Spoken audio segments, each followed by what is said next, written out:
ആദ്യമായി എല്ലാവരോടും പറയാനുള്ളത്,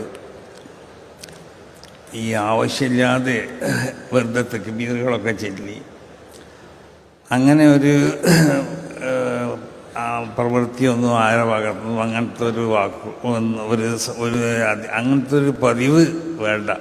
അതാരും അങ്ങനത്തെ ഒരു ഇതിലേക്ക് മുതിരും വേണ്ട.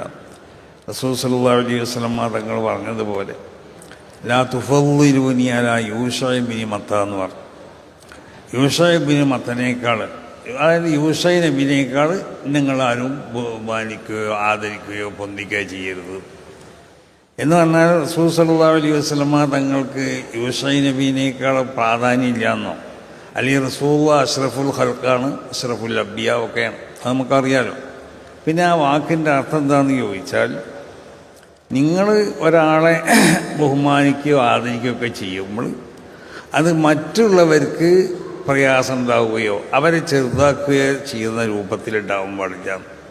അപ്പോൾ അതുകൊണ്ട് ഞാൻ എല്ലാ സ്ഥലത്തും വളരെ കർശനമായി പറയുന്നതാണ്, നിങ്ങളെ ഇങ്ങനെ തക്ബീറൊക്കെ ചൊല്ലിക്കൊണ്ട് എനിക്ക് ഇങ്ങനത്തെ ഒരു ആവേശമൊന്നും ആരും ഉണ്ടാക്കണ്ട, അതിൻ്റെ ഒരു ആവശ്യമില്ല. എനിക്ക് നിങ്ങൾ തക്ബീർ ചൊല്ലിയാലും ചൊല്ലിയില്ലെങ്കിലും രണ്ടും എന്നെ സംബന്ധിച്ചിടത്തോളം, തക്ബീർ ചൊല്ലിയതുകൊണ്ട് ഞാൻ വലുതാവാനും പോണില്ല, തക്ബീർ ചെല്ലാതിരുന്നതുകൊണ്ട് ഞാൻ ചെറുതാകാനും പോണില്ല. അപ്പോൾ അതുകൊണ്ട് അത് ആ നിലക്ക് മതി എന്നുള്ളതാണ് എല്ലാവരോടും ആദ്യമായി ഉണർത്താറുള്ളത്. മറ്റൊന്ന്,